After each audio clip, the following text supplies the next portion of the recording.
You can live the life you want to live, but a lot of times we walk around with the filters.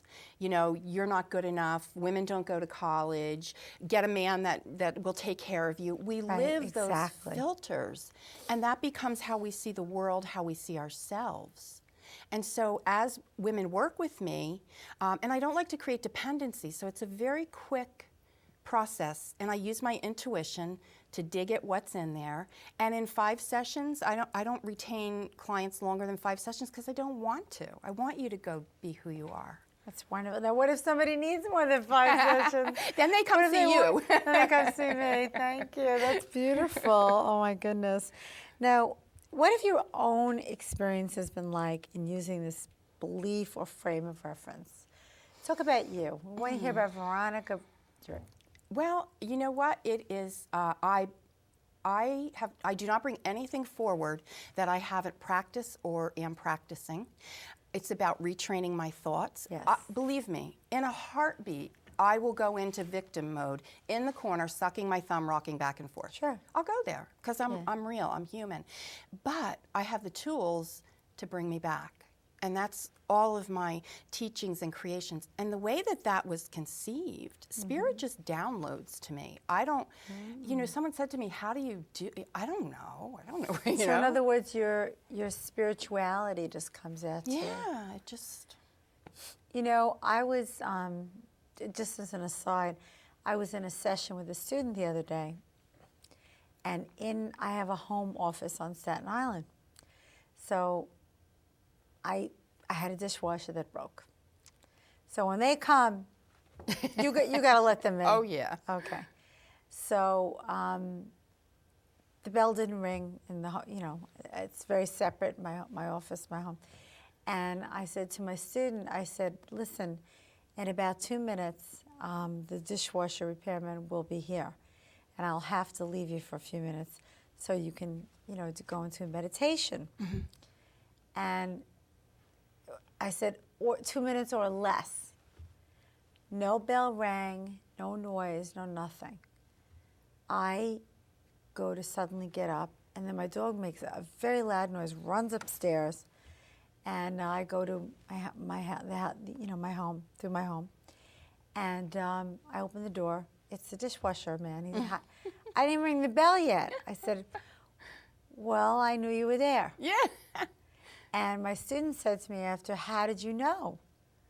I said, because I was completely focused into, you know, that other dimension.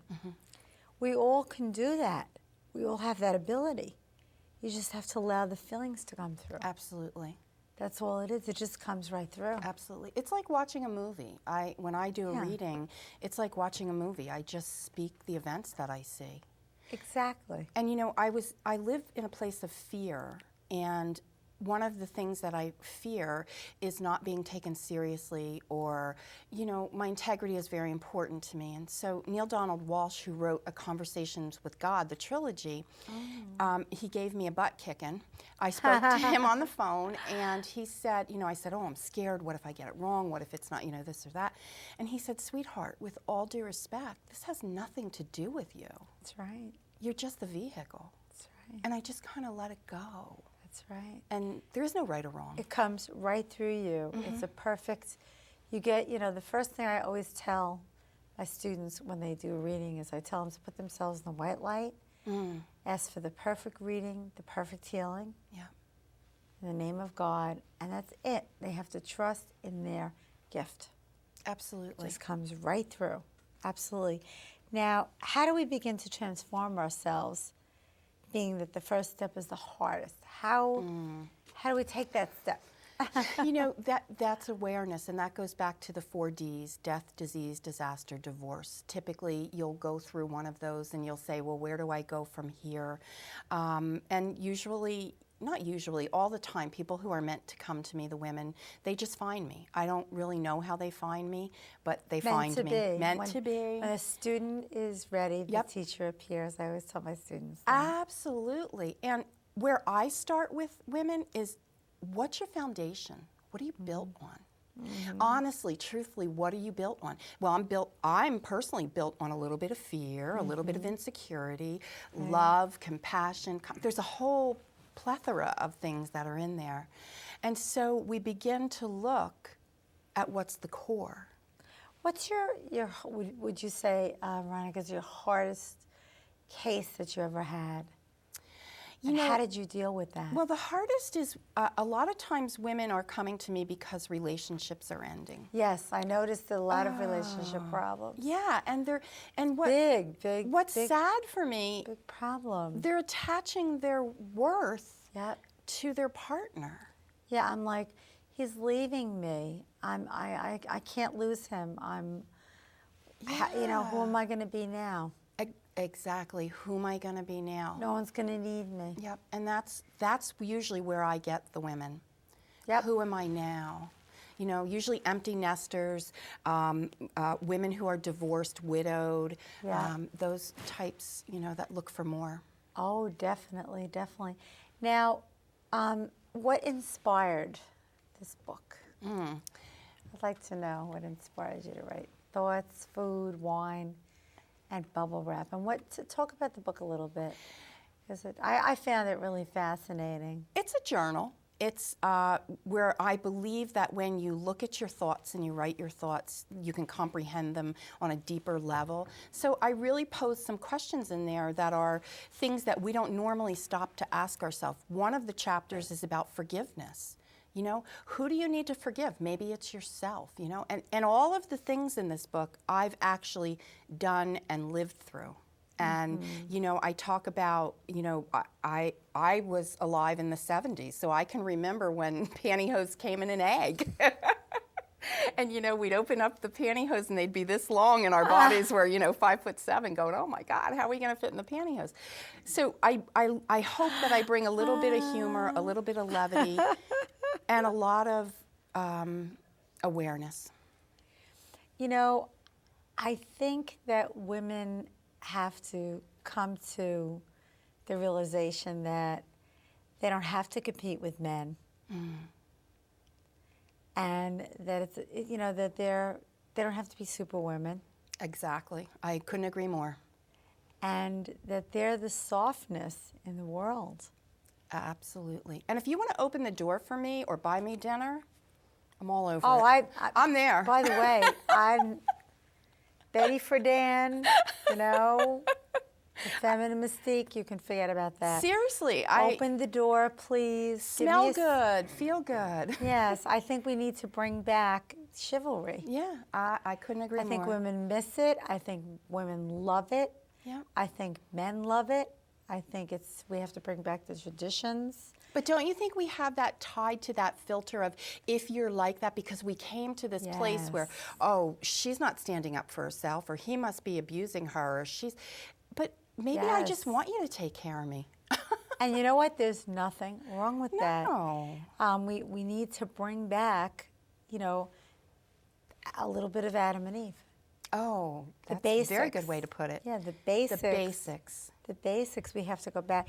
And I think that's what your book is saying too, to accept, to accept yourself, to love yourself, and that it's okay if you want to have somebody there to take care of you. It's not that you want an easy ride.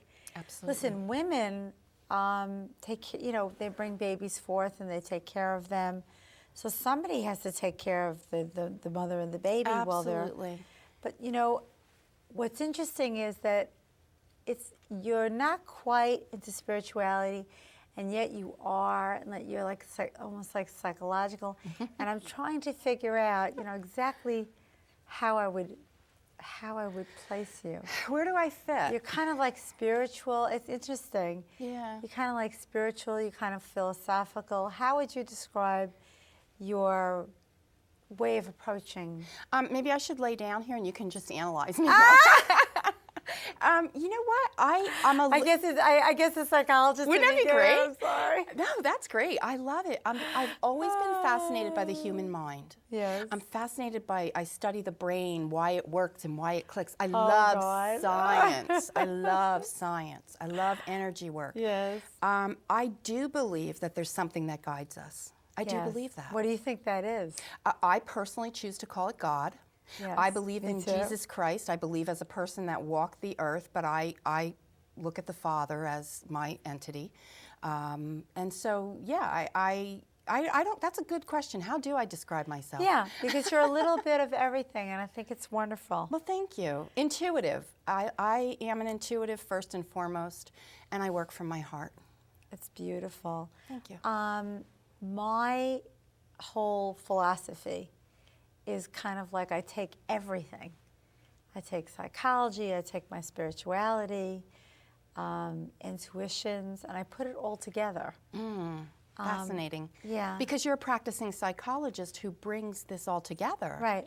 People come to me for psychic spiritual readings. They come to me to go back to other lives. They come to me to be hypnotized because I'm a clinical hypnotherapist for stop smoking, weight loss, nervous anxieties. You name it, they do it, and to learn, to have their psychic spiritual gifts brought out. So we kind of, you and I, do the same thing, where we do a little bit of everything. Can I ask you a question? How does traditional psychology play into your work? Maybe that's another conversation. It's another conversation because I see we have to go to to closing, but it's a very good question. How does traditional psychology come into my practice? We're going to talk about that on the next show. You are absolutely fascinating. Thank you so much for joining us. We're going to have you back, Veronica. Thank you. Thank you all for joining us today. Episodes of Alexandra's Psychic Eye can also be viewed on YouTube. Alexandra's Psychic Eye is the foremost talk show on the paranormal on community access. Visit me, Alexandra, at psychiceye.tv or call me at 718-983-8443. Again, 718-983-8443 for information on psychic spiritual workshops, readings, past life regressions, and spiritual reunions with people that have passed on. In the meantime, remember, you are all in a state of grace, so continue to work on you. Thank you so much for watching. See you next time. And thank you. Thank you. You were really terrific.